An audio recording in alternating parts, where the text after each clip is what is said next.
And the time, I think maybe we'll just let people sort of trickle in without necessarily waiting for them. They can join us as they arrive. I think we just saw Marco. It looks like he's on the train. I can see a mask there. So we've got people all over the place. I'm not sure. I think maybe we can even, everybody that's here today, I think has been a part of one or possibly two sessions that have taken place earlier this week. And I think, or I'll just say this session is a little bit more of us giving as opposed to the discussion formats that we've had so far. The idea being that this is our opportunity to reflect back to you what we've learned and heard over the last 3 days. So I think we would just jump right in. Yannick, I need to give you the hosting something, don't I? I think, or can you take over the screen now? Yes, now I can. Okay. Okay. So first of all, again, welcome to everybody this afternoon. Some of you we saw this morning and some yesterday and some the day before yesterday. So this is all, we're talking about online activities, and this is another one of those things that would normally have been face-to-face. The plan with Gecko was to hold 3 face-to-face workshops throughout the course of the project, and we managed 1, and then the pandemic hit. And so this is the second online format of workshop that we've held. The last one was almost a year ago in May, I think, 2020. And so we're getting closer to the end of the project now, and things are, I guess we're getting a little bit more clarity about some things. We're seeing trends that are coming together, and what we've done is a really quick and dirty synthesis of some of the information that we've got from the sessions that took place today or this week. And we'd just like to share that with you, and we're happy to take questions from that as well. You can, what we'll do, I think, is present each of the sessions. Yannick, do you want to give us the next slide? Yeah, just so you can see where we stand. This is, so on Tuesday we had 2 sessions that were basically the same thing. We had sort of 7 or 8 people. We tried to keep a manageable size group there, and looking at the conflicting and converging interests, particularly between the private and the public sector. And so identifying goals and needs, things that are different between the private and the public. And we have 2 Miro boards that we were working on with those, and we had some interesting discussion there. And Pasquale will summarize that a little bit for us in a little bit.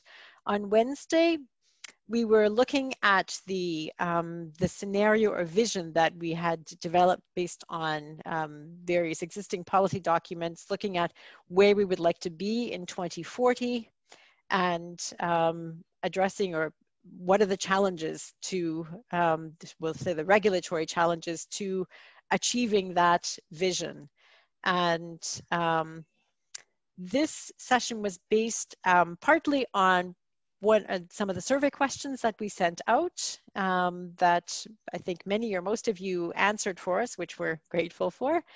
So looking at what the challenges are and prioritizing those challenges, and then trying to address some actions. And our plan was to do challenges and actions both in the morning and in the afternoon. And the morning group changed that plan for us because we ended up spending more time on prioritizing and understanding the challenges than we had expected to, and that was completely fine. It was really helpful. We got a lot of interesting notes out of that. And from that, changed the second session into just sort of a review of what happened in the morning, and then looking into actions. So what actions need to be taken in order to overcome the challenges that were identified. And Yannick is going to give us a bit of an overview of that. And then this morning, we were looking at policy statements. And these, again, were coming out of various documents developed within the project, mostly with input from the stakeholders over the past 2.5 years almost now. And we put those statements together in 4 different categories, and looked at where the responsibility lies, what the challenges are, how we overcome these, how can we move towards achieving these policy goals, and where the responsibilities lie. And all the arrows come together with this afternoon, and we've just planned an hour in today, sort of wrapping all of this up to share with you what we've come up with over the last 3 days. So that's just sort of where we stand and where we are now. And with that, I think I'll hand it over to Yannick, who will talk first about the challenges and the 2040 vision, I believe. Thank you, Bonnie. Actually, I switched it around. I thought I'll start from the session this morning. So from the recommendations, yes. So starting from the recommendations, we had a discussion this morning about this. This is all feeding into our joint position paper, which is one of the final documents which we're producing in the project. And basically the aim for this, for those who were not there this morning, is we would like to provide a document which will be a kind of political statement. This would be a kind of position paper, political policy recommendations, and we would like to do this related to EU regulatory approaches and how we can devise new regulatory schemes, frameworks, and governance models. And the target audience for this are the European institutions, and we're looking mainly towards future mobility, so new mobility, looking up to this time frame of 2040. As throughout the rest of the project, we're also looking at passenger and freight transport. And the aim of this is also to set some key priorities towards adaptive and new regulation frameworks. So we had that discussion this morning then, and we asked to the group there, we asked then with a number of topics, and the first one being public-private cooperation. We asked what is stopping us from getting there to these number of statements which were being discussed. And we also asked who is responsible for getting us there, for making this a reality. And what is the role of the European Union in all of this? So how can we improve and how can we facilitate cooperation?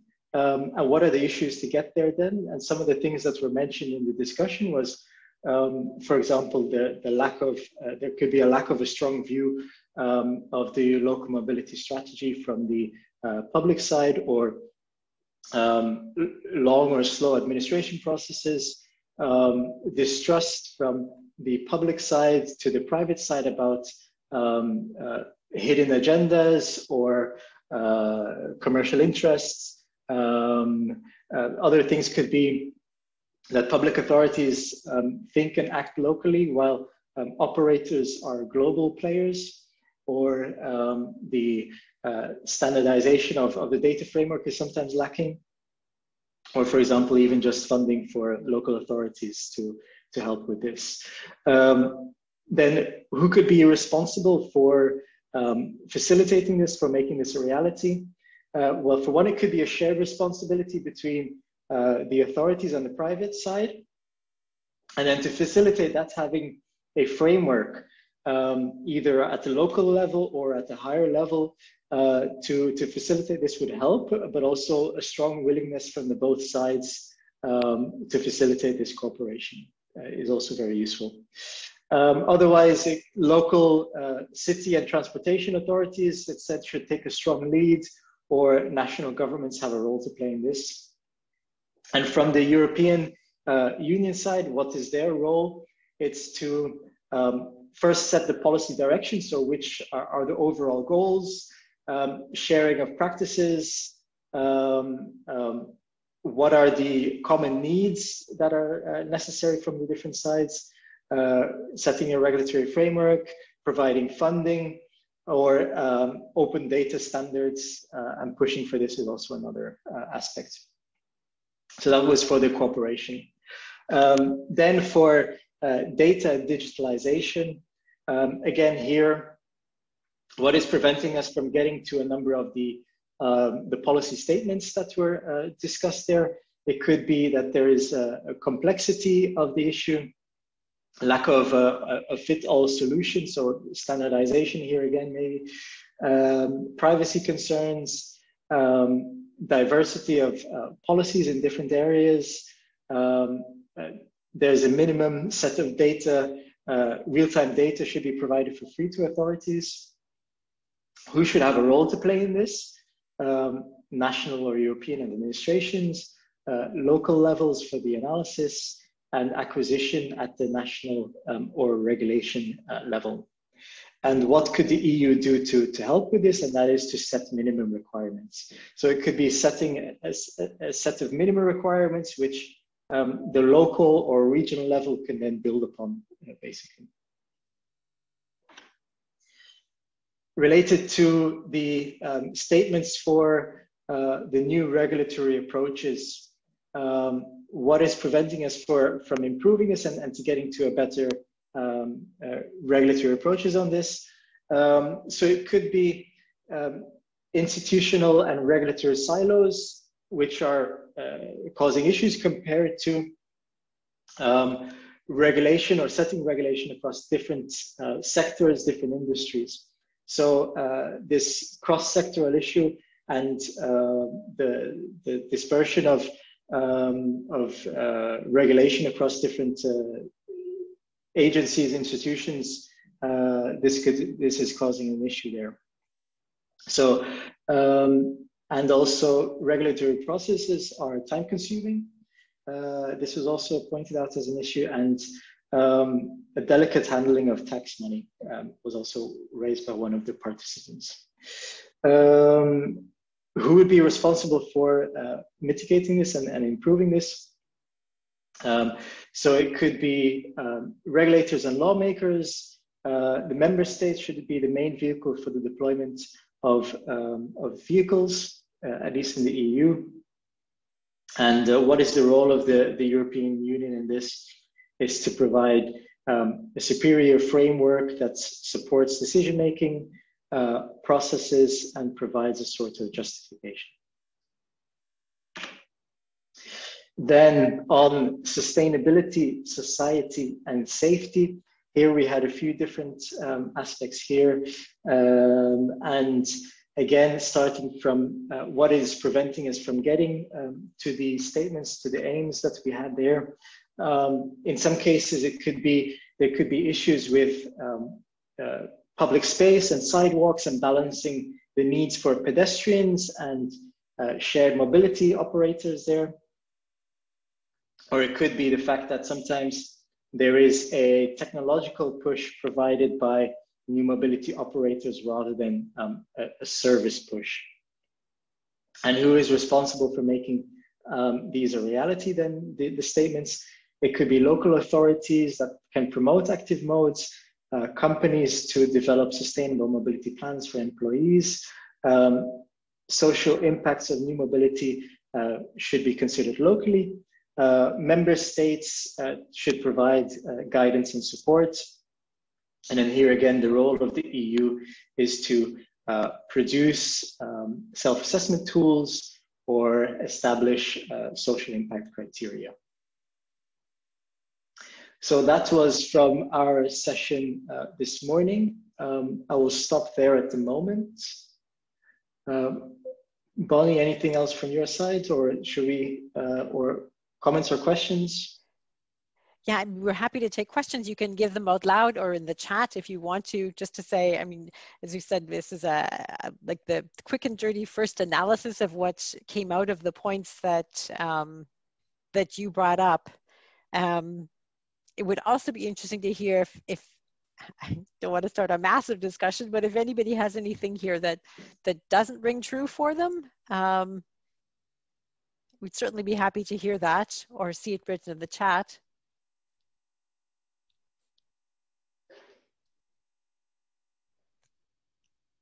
Okay, we'll take silence as sort of maybe just processing all that we've come up with so far. And shall we move on then, Yannick? You're talking about 2040 now? Okay, so this is then our sessions from yesterday. So looking ahead to 2040, and here we were discussing our regulation roadmap, which we're producing in the project. So again, for those who were not joining us yesterday, the aim here is to provide from the project a roadmap with a plan of actions. And we also wanted to discuss what are the challenges setting out. The aim of the roadmap basically will be to how can we foster adaptive and anticipatory regulation for new mobility? So we want to look at how can we get to better regulation? How can we get to better governance for new mobility? And how can we also, if possible, identify new regulatory frameworks also? The roadmap itself would be a number of steps. So we will have where are we now at the moment? So looking at where have we reached in the project? What are the reports that we have made? So making a kind of an overview of this, but also what are the challenges in reaching this central aim? And then we provided also to the participants of the session a vision which we have made for mobility in 2040. And this has been based on the recently released EU strategy on sustainable and smart mobility. And what we're also discussing in the workshop itself were what are the actions to reaching this central aim? So what are the actions to get to better regulation, so that will then enable also the vision in the longer term then also. And we had a discussion based on various timelines. So what should be, what are the challenges and what are the actions to be addressed immediately? What is to be addressed in the medium term? And then we actually created a new category of actions and challenges which are basically continuously to be addressed. So some of them correspond to each other in terms of challenges and actions, but not necessarily all of the time. But so some of the challenges that we saw for immediately now is again this point about data sharing, standardization, etc. This data issue here. Regulations that vary from city to city was also another point. Another larger issue you could say here, overarching, is basically a cultural shift away from private car ownership, which is to be addressed with this project, but there's also all other activities basically addressing this. Some of the actions or solutions to this could be setting up a neutral platform for public and private sides to discuss this, to come together and to form solutions together. It could be the setup of an association for new mobility providers. It could be also that new mobility providers should address also directly the challenges in local sustainable urban mobility plans. So also knowing what are the issues in that local context. There was a comment there, for example, that in some cases for these new mobility providers, it's entrepreneurs setting up these companies rather than transport professions. So having a closer look to the SUMP could be a good starting point. Then on the medium term, there was more there, which we're discussing basically. So a lot of the challenges and actions were centralized here. And some of the challenges, the issues were that, again, this was also mentioned in the session this morning, is that legislation can move too slow for new mobility solutions. That the new mobility solution, depending on the business model, also can either be positive or negative in the user behavior. It can be difficult to bring autonomous vehicles into real world use without having the proper or adequate framework for the tests of this. Fair competition between new and also existing mobility services was identified as a challenge here. Sometimes it was seen that either through sales pitches of new mobility providers or expectations which are raised too highly for new technologies which are actually further away maybe from coming onto the market, that false promises could be could be provided by the private sector. One thing that also came up was the competencies from the public sector, or technical sides, competencies from the public sector, and there are some actions addressing this directly also, which we will come to. Or again here, the standards data, this is coming here again, the lack of this. Another one, regulation in the local language can sometimes, well, is then problematic for other regulators from other countries to be able to use this for their local context also.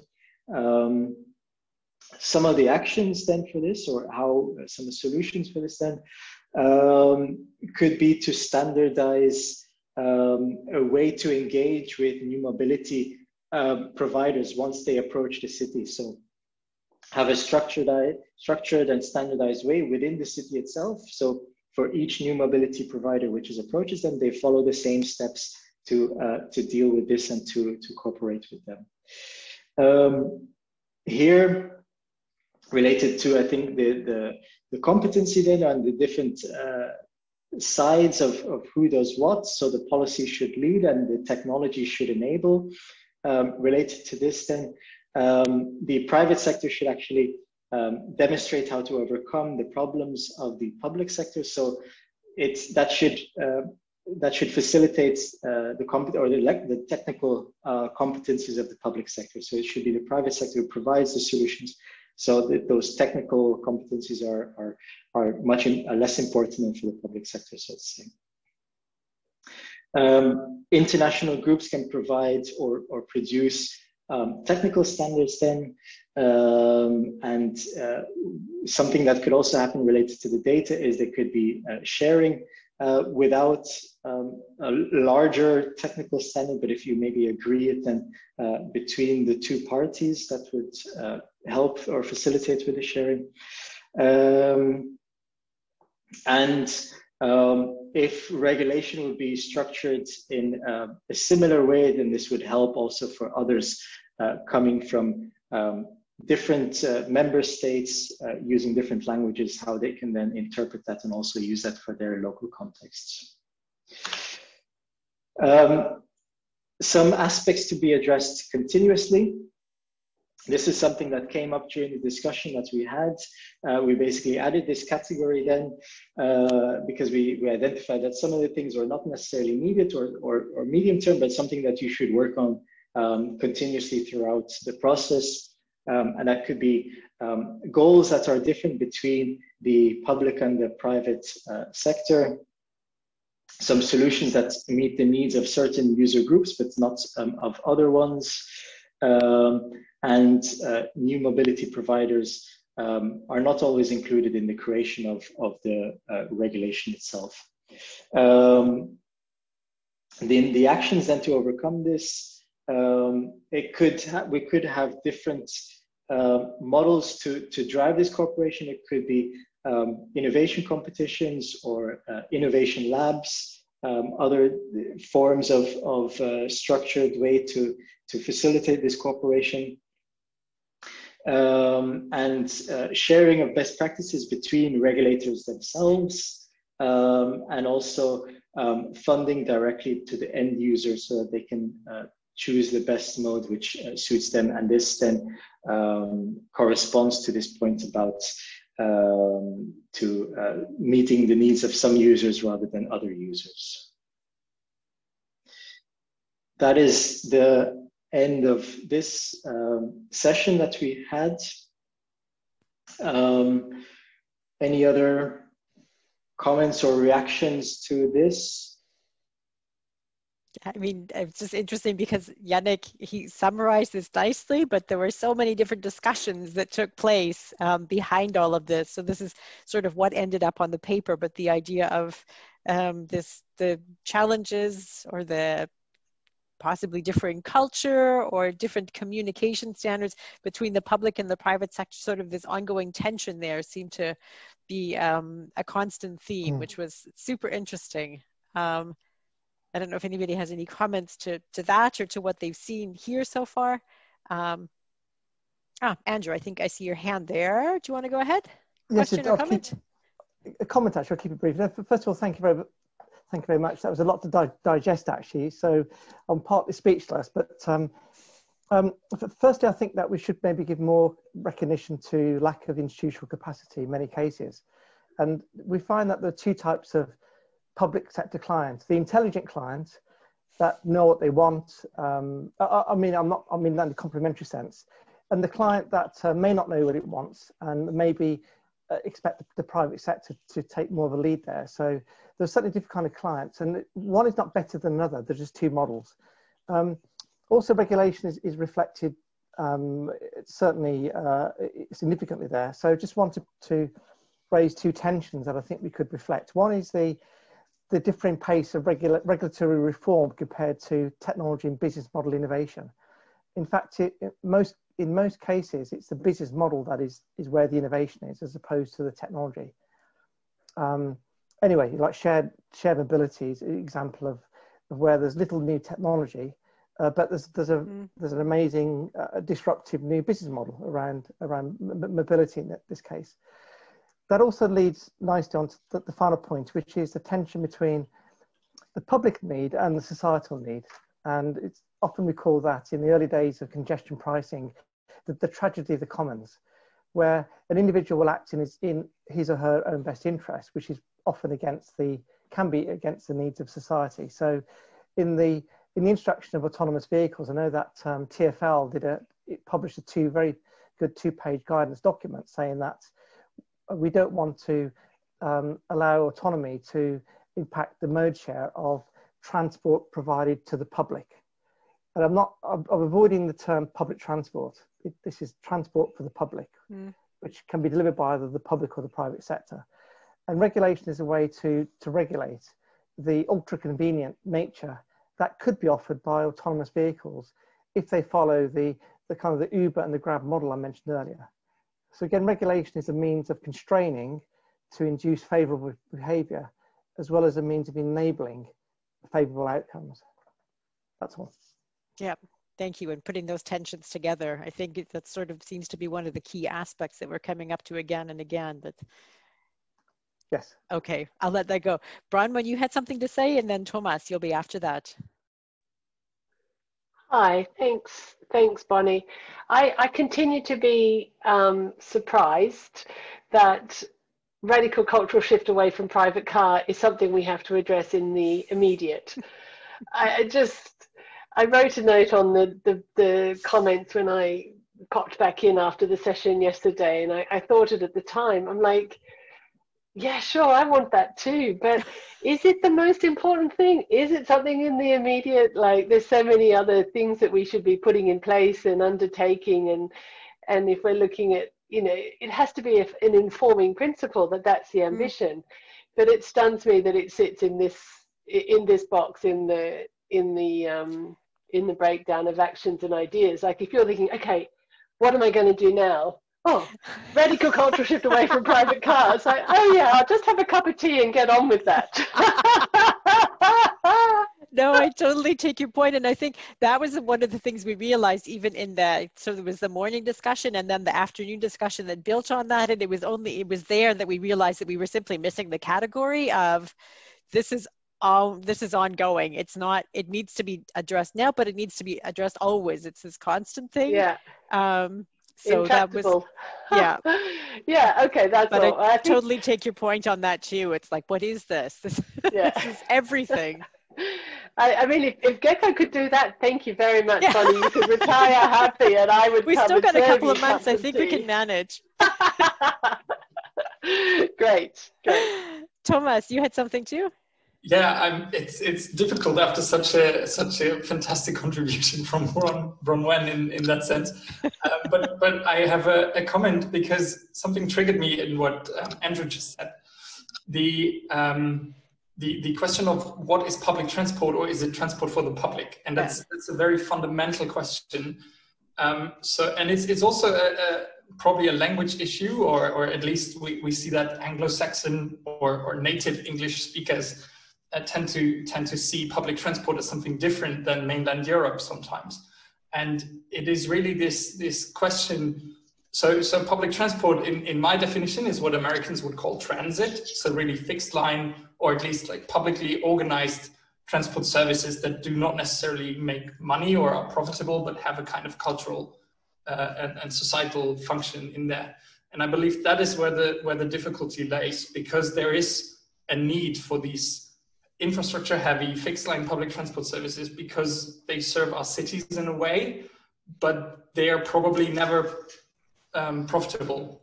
So that's the difference. There's transport for the public that can be anything from the little car to the scooter, but public transport, at least in my definition, is something that we should not see as a service that is provided, but rather as an infrastructure. So the fact that there is buses running in a 10-minute frequency and metros running in a 3-minute frequency is not a service, but it is infrastructure. Because without the bus running or without the metro itself running there, we wouldn't need the tunnel. So it's not a service market in that sense. And the European Commission addressed that as well, with the PSO regulation being so open for these publicly tendered transport services. So I don't have an answer to it, but it's something that just triggered me when Andrew just said that. And I think that's very important to ask ourselves whether public transport is really a service that competes with other services, or whether it is rather an infrastructure. And on top of that, there's other services that can fill into it. Services are added on top of that. It's an interesting point, putting it into context. And I see Bronwyn in the chat is agreeing with you as well. And it looks like Carol is too. So you've got at least a couple of supporters on that. And I totally take your point, which is really helpful. And again, adding more levels of complexity to all of this. So that the input is amazing. Sorry about that, yeah. Yeah. Sorry, I'm just looking. And Vasilis has added a question too. What about the concept of mobility as a service, integrating public and private mobility providers? Thomas, I think the question was addressed at you.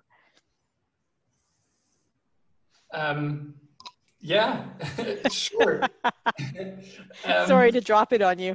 No. It's a vital question. It's really the thought.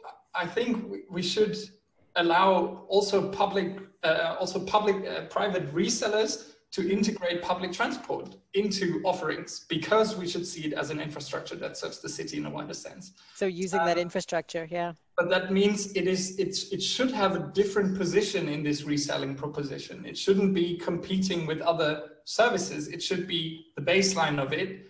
And where it is not good enough, or where it doesn't meet the comfort level that I need for a certain trip, or if I have luggage with me or stuff like that, then we can talk about, okay, what services are there that fill in these gaps? Mm-hmm.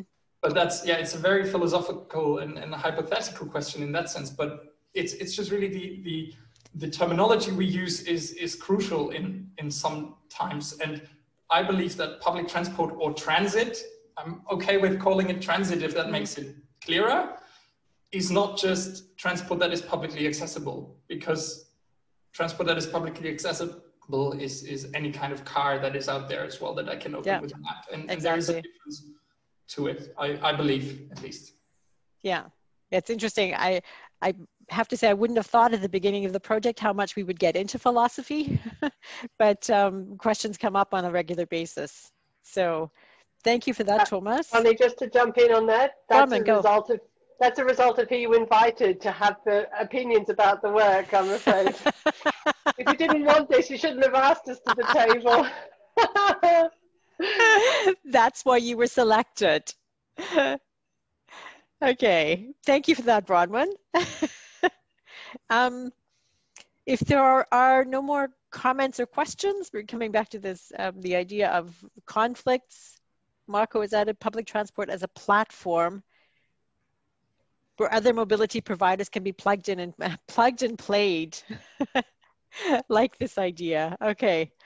This is, I'll just put in a, speaking of plugging and playing, I'm putting in a plug for one of the podcasts that we've done in the context of Gecko, where we do in fact talk about mobility as a service as the Netflix of transportation. So you'll have to listen if you want to hear the rest of it, but I'll leave it at that and turn it over to Pedro or Pasquale. Who's taking this one now? Pedro. to talk about the sessions that we had on Tuesday. Go ahead. Is the presentation on? Could you put it on, please, Yannick? I can, yes, if you give me the right, Bonnie or Yannick, I will share the screen. You should be able to take it, I think, Pasquale. Is that? Okay. Ah, yeah, I can, yes. Okay. Can you see my screen? Yes. Okay. The slides? Okay. So we tried to squeeze some brains from our stakeholders to feed the production, to feed the development of these Gecko guidelines for the new governance models. Now, what we have to deliver is, per the consortium agreement, is a practical set of guidelines to provide policymakers with reference for new governance models. Now, who are these policymakers? I mean, we have to focus on something. We have to get, the set priorities, and we are focusing on local and regional and metropolitan government and transport authorities. And so it's crucial to pay special attention to the needs and priorities of accessibility in cities and public-private cooperation, and to the role of these policies in improving sustainable transport systems. Now, the key element of developing policy is that you have to be very clear about the purpose. If you're not clear about the purpose, you'll be trailing the events or the particular interests of some stakeholders. And so obviously here, the key purpose is to serve, well, the critical challenge of this decade, which is to accelerate the shift to sustainable mobility. So what we asked so for that, we have to provide our stakeholders with, well, we have to explain the research done during the Gecko project. Some of the deliverables have very interesting results. We have to explain that there are tools and how to use them. And we also have to share advice. And now this is what we focused on during the discussion, things that we can share in the guidelines as advice with these local policymakers. And a key element of that is naming, framing, and explaining some aspects of that are sometimes don't get the center stage. It's more about technology, it's more about the innovation, and well, we have to talk about the side effects, and we have to talk about things that aren't really sometimes the most sexy things to talk about when you talk about policy making. So we opted for 4 of these topics. I'll go over each one of them one at a time. And for each of them, we set the title. Under there, you see we set the scope or define the issue with a paragraph. And below in the bullet points, what you see is, some of the insight that we collected from the discussion. So one of the things would be transport justice and social inclusion. And the fact that many people, urban and suburban duelers, are locked into either car dependency or have become captive users, are just left with being captive users of public transport. And to accelerate the shift to sustainable mobility, we have to provide affordable options. So what are some of the most interesting insights? Of course, a lot more came out, but one thing is about transport justice is about making all modes count. And until non-car modes have a level playing field with cars, or a favored playing field with cars, we'll still struggle. What we see is that also see that the diversity of modes of transport provides more resilience to urban mobility. We could clearly see that during the pandemics and the lockdowns. The more diverse is the offer, the more probable it is that something keeps running in complement to public transport. It's a fact that lower income and lower density areas often don't have the access they need, but we can't just direct private operators to go there because we want them to.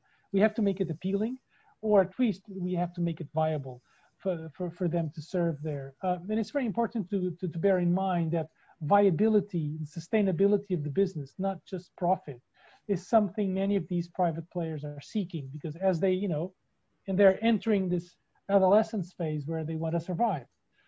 And so just, making the ends meet, it's something that will allow them to carry over to the next months and to the next year, and to keep providing the service and improving it. Also, it's clear that all actors, are interested in making car use restricted, well, not necessarily car manufacturers, but the fact is that the monopoly private cars hold over urban space and their mobility is really harming the emergence of alternative, sustainable and shared modes.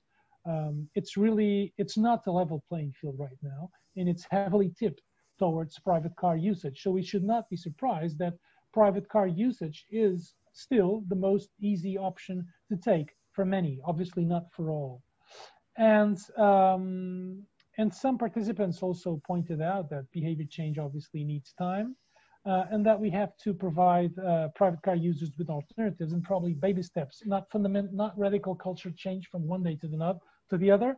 Personally, I have my doubts about the feasibility of that, but that we can also, for many of them, we can provide things that are closer, from carpooling, car sharing, and not expect them to just drop their car and bike the next day. So transport justice is an element, a key element to consider. Another element is encouraging active mobility. Because, I mean, obviously everybody talks about the first and the last mile.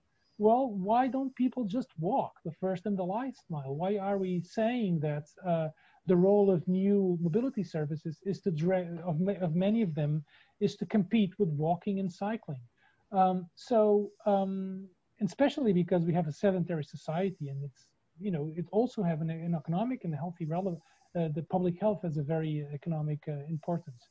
So public transport and active mobility go hand in hand is no surprise, but bike sharing, that bike sharing should be treated as public transport is a very important insight. It's not the first time we hear this, but it's really important. Maybe as Thomas was talking about, this redefinition of what is public transport, or is it transport for the public? We should really consider bike sharing, which, by the way, many public transport companies are including in their offer as an element of public transport. That those who use shared mobility are more likely to use active mobility. It's key to cut the umbilical cord between the modern man or woman and the private car. Also walking and cycling are not just about the first and the last mile. They are essentially about public space and the right to public space, first of all. And finally, that's the space, obviously, for walking and cycling has to be there. And we have to acknowledge that it has been taken away consistently, systematically over the past decades. And we have to reverse that tendency. Just a quick note, so before, don't move the slide, Pasquale. Just a very quick note, what anthropologists say is that physical environment, generates patterns of behavior, and repeated behavior is culture. So there's a long way we can go by changing the physical environment and by changing the available modes, rather than just, hoping people will take culture in their own hands and change it from one night to the other. The next slide, please. Fair labor practices was another topic. We know that new mobility services, some of them are being created by highly paid, highly qualified tech professionals, but at the same time, they're generating thousands and thousands of individual entrepreneurs, which have no pay, no benefit, no connection. So this externalization, this is about, this is not just a labor issue. It has deep impact in the urban mobility ecosystem, because not having to offer a living wage, the full externalization of all labor costs and of many infrastructure costs. For example, you look at some of these ride-hailing companies, it's the driver that has to come in with a vehicle. So that's a full externalization of the whole fleet cost, of capital cost. So this generates unfair competitive advantage when you look vis-a-vis, regulated sectors. For example, you compare ride-hailing with taxi, but it also, when you compare it with other competitors in the same sector who want to behave in a socially responsible way. So it's like a race to the bottom. And this race to the bottom is also being accelerated by the high availability of venture capital, which enables some of these players who are swimming in venture capital to really make impossible prices in the market. And this distortion of the market enables, eliminates healthy business that have a long-term, especially companies that have a long-term perspective. So they don't have the chance. And when these companies with unfair practices come in, they eliminate, other trees in the ecosystem. And then 2 or 3 years ago, when they're regulated away, or they just get bought, or they just opt to leave, they leave a hole in the ground. So that's also a big risk for local and regional authorities to just, ignore this.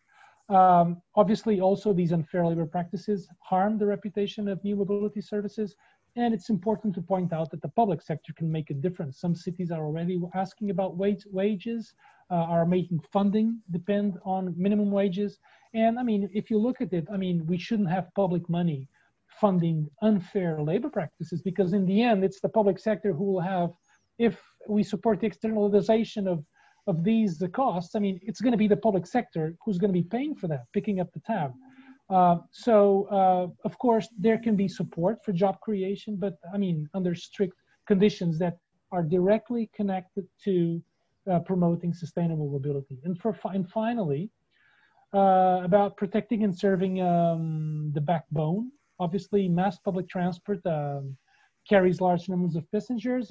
It is the backbone, but it has limitations regarding, for example, capillarity, meaning serving low density areas, off-peak periods, etc.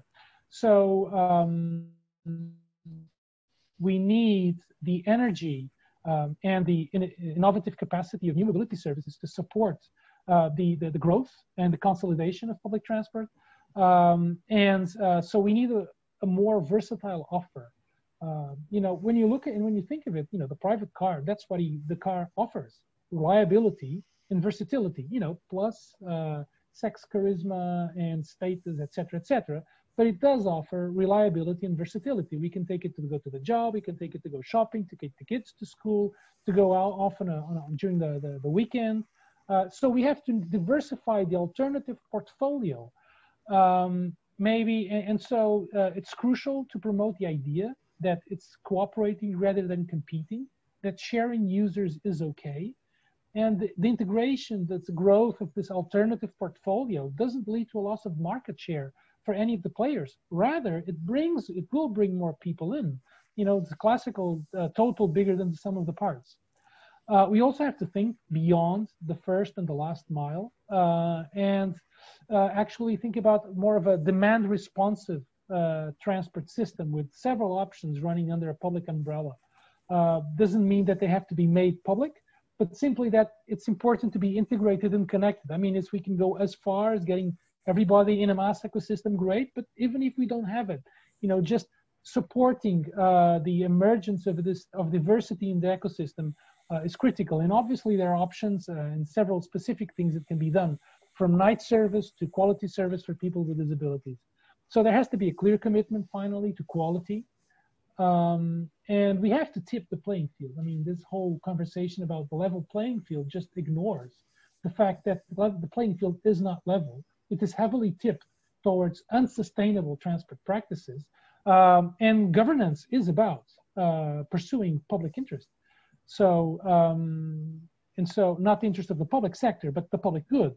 So we really have to look for ways to support these emerging private actors, to help them, shape a versatile, diverse offer that really pushes forward the public good. And that's it. I'm sure you all agree, disagree. And please start casting your stones. Bonnie, you may be saying fascinating things, but you don't have your mic on. It's probably just as well.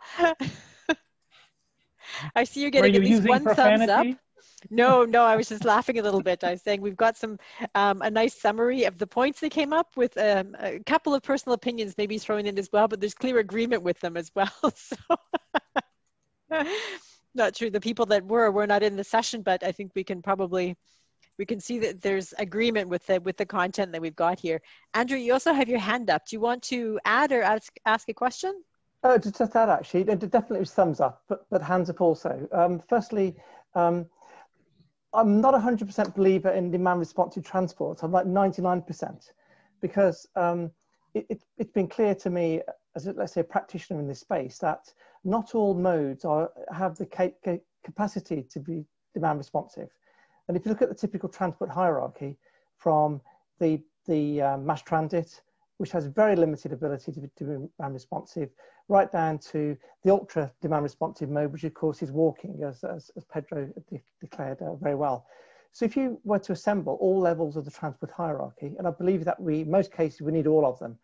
We need mass transit, we need the intermediate, off-trunk transits delivered by, let's say, buses, for example, and then first mile, last mile, a variety of modes, and I also favour walking. So don't see flexibility as being a panacea, because in some cases it can't be delivered. By the way, also in conducting studies on mobilities of transport about 3 years ago, it was obvious that there are two types of mass, one that works off-peak and one that works peak. So peak hour mass is about making best use of often the capacity you're operating at. It's about reallocating demand as opposed to increasing queuing. So it's like an at capacity type of mass, which is about demand reallocation. Off-peak tends to be looking at better use of available capacity and to reflect the reduced demand that you see during off-peak periods. And certainly in Hong Kong, where we have 90% public transport mode share, and London we have 60%, you do find that very distinct difference between off-peak and peak versions of mass. And this also brings up the debate about flexibility. Thank you. This also brings the debate about what? I'm sorry, the last word? Flexibility and ability. Flexibility. Flexibility and the ability to reflect that demand responsive theme. I mean, in theory, all modes can exhibit it, but some more than others. That's why I'm only 99% in favour of it, not 100%, but it's pretty close. Can I ask a follow-up question, Andrew? Because we had this discussion a little bit before. I'm thinking about cultures and maybe what some cities can do and what some cities can't. You talk about Hong Kong and London, and I think they're pretty special. But what about smaller cities or mass addressing rural areas? Is that comparable to the off-peak mass, or do you see that as something different? Yeah, you're looking at it's a different business model. That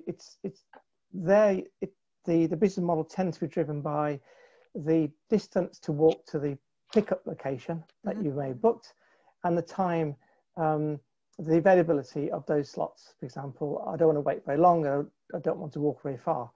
And it's about not pushing an individual too far. So typically 20 minutes and 200 meters is about the kind of sweet spot for demand responsive transport in rural areas. And in very rural areas, there has to be some other added value service. So in Scotland, there was a concept of the post buses that deliver posts as well as people, effectively. You know, so you do need to look at combining freight and passenger transport in those cases. Okay, thank you. Okay. Does anybody else have any questions or comments? We're just about at our wrap-up time, so we've just timed that well, but we can happily take one more if there's anybody else that would like to add anything. Okay, if there's not, I guess we'll just say that we're on time. And again, I'll just say once, no, we've got a couple more things to talk about, Yannick, which is about 1 more minute's worth, I think, just describing what's still to come. Do you have the screen? I will, okay, I will share my screen. Just share a couple of bits of more information that the project can offer if it's interesting or valuable to you. Yeah, we can see it again.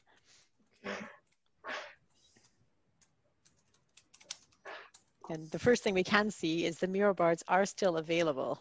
Yes, here you go. So just to let you all know that, I mean, thank you all very much for your contributions. I think we had an excellent time using Miro for these workshops. And if you would like to continue contributing, then these boards are still available. They're all online. So the links, you should have also received emails with the links, but we can also put them in the chat.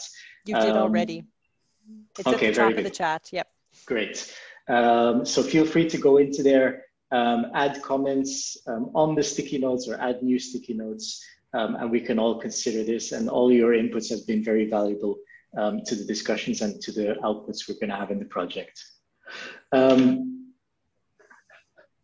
So, yes, we have a few things which are recently available and that are also coming up, which I'd like to mention before we close for today. So firstly, to mention, and this was discussed and presented in one of our sessions during the workshop, is that the Gecko compliance map is now available on our website. So if you go there and you look within the tools section, you'll find the link there directly. It's also directly on the homepage with the compliance map. And this contains 228 different regulations now at the moment. And with this, you're able to assess the effectiveness of regulations in your city and country. You're able to look at the readiness level of a country's regulation to allow the introduction of a mobility solution. And you're also able to look at what are some influencing aspects relevant for the deployment of new mobility services, business models, and technologies. So you can check this out now on the website. On our website, you'll also find our final report on governance of new mobility. And this looks at, so what are different levels of regulation, international, EU, national, and local. It gives descriptions of these and examples, and it provides different approaches to governance models, and also various case studies about how particular innovations have been regulated and governed. And this is also available on the website. Some which we have coming soon. So we have also a corresponding to that previous document, we have a final report on new mobility services and business models. And this looks at, so what are the, it provides a market analysis for various solutions. What are the business models? You see there an example of a business model canvas, and also how has COVID impacted some of these business models also. And this will be uploaded to the website very soon. So you can also, if you follow our channels, our social media channels, you will also probably see this passing by. Another report is one about end user perceptions and mobility needs. And this is one where we're trying to also assess, so what are the needs, the perspectives of how do end users also see all these new mobility solutions. And for this, we're working on a survey at the moment. It's a kind of a shorter survey, and we could be sending this to some of you soon to get some input on this. And then this will also eventually be coming onto our website. Next, what was already teased by Bonnie earlier, we have been working on a set of podcasts, and these will be coming also on the website from late April. So we have 4 different topics on this. So regulating new mobility, how much is needed to regulate data also, and also one about cooperation also, and these different cultures which we've been discussing also during the workshop. My final words is just to say that, so the project is coming to an end soon. It will be finishing this year, towards the end of this summer. And we will also be organizing a final event. We can't say too much about the details of this yet, but this date will be announced, and we'll provide more information about this. So this is coming soon. So we hope to see you all there also, again, for more similar discussions as what we've been having. And I'd like to thank you all and see you then also at this final event. Okay, thank you, Yannick, and a big thank you to everybody for your input over the last 3 days. It's been really helpful for us.